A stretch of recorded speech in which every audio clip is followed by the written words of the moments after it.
አብዛኞቻችሁ በብዙ ነገር ተጨንቃችሁ ትናንት በተፈጠረው ነገር እኔም ስልክ ላይ እየደወላችሁ ነበረ።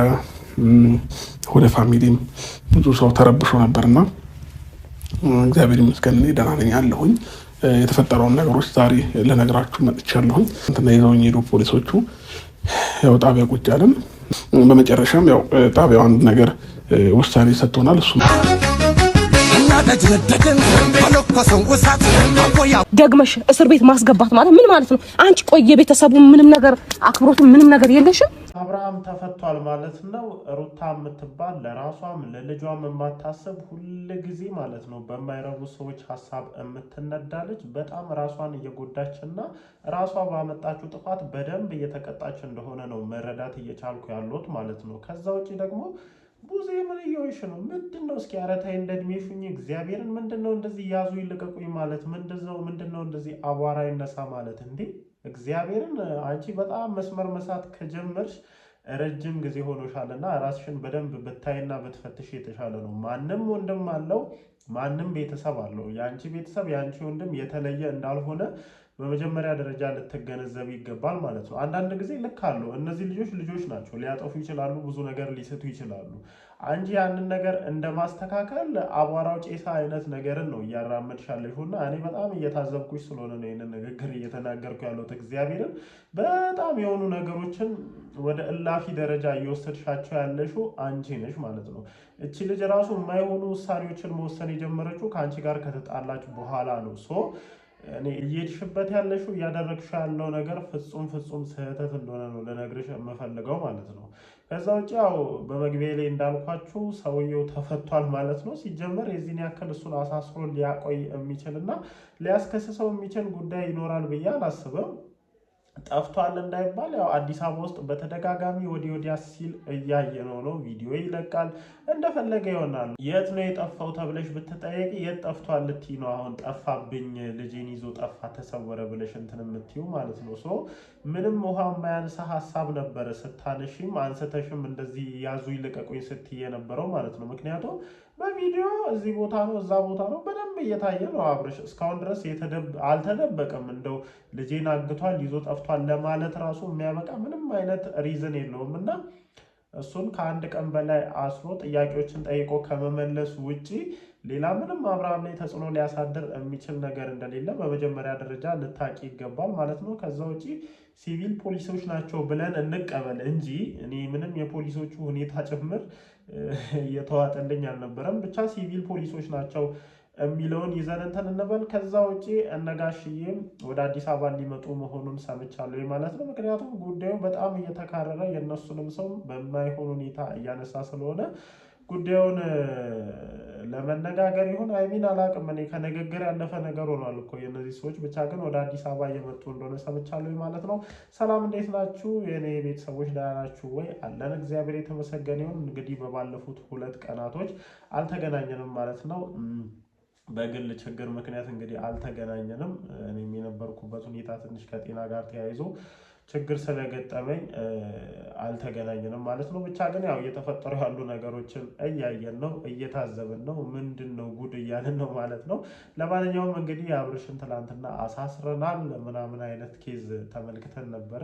ዛሬ ደግሞ መለቀቁን እኔ ሰምቻለሁ ማለት ነው። ያው ኋላ ላይ ቪዲዮ መልቀቃቸው አይቀርም ማለት ነው። እንዳልኳችሁ ይህንን ልጅ አስሮ ለማቆየት የሚያስችል ምንም አይነት ህጋዊ አግባብነት ይኖራል ብዬ አላስብም። አንደኛ በገዛ ፈቃዷ ነው ልጁን አንስታ የሰጠችው። ከዛ ውጪ ይሄ ልጅ አባት ነው፣ የዚህ ልጅ አባት ነው እና የዚህን ያክል እንትን ሊያስብል የሚችል ነገር የለውም። ምክንያቱም በፍርድ ቤት ደረጃ እዚህ ቦታ ይሁን እዛ ቦታ ይሁን ተብሎ እስካልተወሰነ ድረስ አባቱም ጋር የፈለገውን ያክል ጊዜ መቆየት ይችላል። ግን ደግሞ በፍርድ ቤት ደረጃ ይሄ ልጅ ከአባቱ ጋር ይሄን ያክል ጊዜ ከእናቱ ጋር ይሄን ያክል ጊዜ ተብሎ አብርሃም አላግባብ ከተፈቀደለትና ከተባለው ሰዓት ውጪ መጥቶ ይሄን ልጅ ወስዶ ቢሆን ምናልባትም በህግ ተጠያቂ ሊሆን የሚችልበት ራሱን የቻለ ምክንያት ሊኖረው ይችላል። ግን ደግሞ አሁን ባለው ሁኔታ ፍርድ ቤት ምንም የሚያውቀው ታሪክ የለም። ስለነዚህ ሰዎች መፋታታችሁን አይታወቅ ምኑ አይታወቅ። ምክንያቱም ተፈራርመዋል ብሏችሁ ብዙዎቻችሁ ታወራላችሁ። ተፋቱ አይደል ምናምን ትላላችሁ። የጠበቃ ወረቀት እንደፈረመ ታውቃላችሁ። ጀለስ ፍርድ ቤት እኮ አላጸደቀውም። እግዚአብሔርን ፍርድ ቤት አላጸደቀውም የእነዚህ ሰዎች ፍቺ ማለት ነው። እኔ እቺ ትልቋ ሴትዮ ቡዜ ራሱ መጣ ተፋቷል ምናምን ትላለች። የጠበቃ ወረቀት ነው እንግዲህ እኛ የምናውቀው ማለት ነው። ፍርድ ቤት ቀርቦ ከፍርድ ቤት ሲወጡ ምንም የምናውቀው ታሪክ የለም። እንግዲህ በጠበቃዋ በኩል የፍርድ ቤት እንትን ይዘጋጃል፣ የፍቺ ወረቀት ይዘጋጃል፣ መስማማቱን ያሳውቃል። ፍርድ ቤት በጣም ብዙ እንትኖች አሉት። ምክንያቱም ያለውን ነገር አይቶ ምናምን ሲያምንበት ምናምን ነው በቃ ይሄ ትዳር ሊድን አይችልም ሲል ነው አይደለ ፍቺን የሚያጸድቀው። እስካሁን ድረስ በፍርድ ቤት ደረጃ የጸደቀ ነገር እንደሌለ እኔ አውቃለሁኝ። እንግዲህ ይህንን ገግሞ የሚከራከረኝ ካለ በደንብ የሆነ ማስረጃ እኔ ማቅረብ እችላለሁኝ፣ ያም ሰው ማምጣት ይችላል። አሁንም ቢሆን የእነዚህ ሰዎች ጉዳይ በፍርድ ቤት ወይም በህጋዊ ሂደት ደረጃ ምንም ሊታወቅ የሚችል ነገር የለም። አይደለም ይሄ ነገራቸው ተውት። አሁን ወደ ሌላ ታሪክ ውስጥ ለምን እንገባለን? ለማንኛውም ጀለስ ተፈቷል። እንግዲህ የአብርሽ አድናቂዎች እንኳን ደስ ያላችሁ። የአብርሽና የሄርሜላ ልበል እንጂ የኤኤንኤች አድናቂዎች እንኳን ደስ ያላችሁ። ከዛ ውጪ የቡዜ ጉዳይ እንዴ እግዚአብሔርን ምን ሆነች ነው አንቺ? ተረጋጊ እንጂ እግዚአብሔር ምንድን ነው? ወረ በመድኃኒዓለም ጊዜ እንዲህ ተንተከተከች። እንደ አንቺ ብቻ ነሽ እንዴ ወንድም ያለሽ? ተረጋጊ። ሲጀመር እሱ ለራሱ መኖር የሚችል ለራሱ መብቃት የሚችል አይነት ሰው። አንዳንድ ጊዜ በቤተሰብ ህይወት ውስጥ ካለ ልክ በላይ ጣልቃ ስንገባ የሚፈጠሩ ነገሮች በጣም ደባሪ ነው ሊሆኑ የሚችሉት ማለት ነው። አንቺ ብቻ አይደለም ወንድም ያለሽ። ይሄ ሰው እንደውም ከአንቺ ይልቅ አሁንም ድረስ ለሩታ ይቀርባታል። ታውቂያለሽ አይደለ? ቢያንስ የልጇ እናት ነች፣ የልጁ እናት ነች። እና እየሆንሽ ያለሽው ነገር ምንም የጤናማነት ምልክት የለውም። እግዚአብሔርም በቃ ይሆናል አይደለ?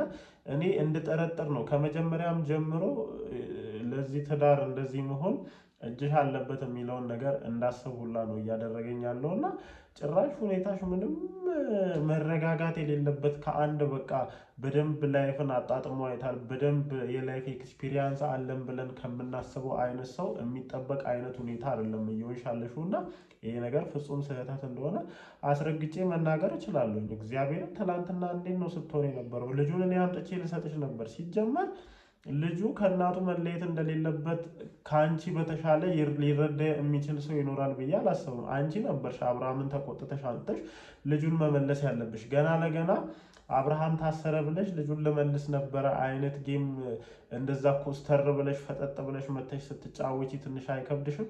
እቺ ልጅ እኮ ምናልባት ተሳስታ ሊሆን ይችላል፣ አጥፍታም ሊሆን ይችላል። ግን ደግሞ እናንተ እየሄዳችሁበት ያለው መንገድ እግዚአብሔርን የክፋት መሆኑን ነው። እኔ ሩታ በጣም እያናደደችኝ ያለችው ከማይሆኑ ሰዎች ጋር ሆና የምትቀምረው ቀመር ዋጋ እያስከፈላት ስለሆነ እንጂ በቃ በጣም ምስኪን ልጅ እኮ ናት። በጣም እየተጎዳች ያለችም አይነት ልጅ ናትና በቃ የማይሆኑ ሰዎች መጫወቻ ስለሆነች ብቻ ነው እየተናደድኩባት ያለሁት እንጂ በጣም ተበዳይ እኮ ናት። እግዚአብሔርን ይሄ አሁን ዝም ብላ የማይሆን ቀመር ውስጥ ገብታ የማይሆኑ ሰዎችን ወሬ ሰምታ የምታደርጋቸው ነገሮች ጭራሽ ተበዳይነቷ እንዳይታይ እያደረገባት ነው። እና እኔ አሁንም ቢሆን ለራስሽ ማሰብ መቻል አለብሽ ብዬ ነው የማስበው። እግዚአብሔርን ለራስሽ ማሰብ ካልቻልሽ ሁሌ እየተጎዳሽ ነው የምትሄጂው። በቃ ተበዳይነትሽ ሁላ እየተሸፈነ ነው የሚሄደው። ሁሌ አንቺን ጥፋተኛ አድርገው ነው ማሳየት የሚፈልጉት። ያንን መንገድ ደግሞ አንቺ ሞር አመቻችተሽ እየሰጠሻቸው እንደሆነ ነው እያሰብኩ ያለሁት ማለት ነው።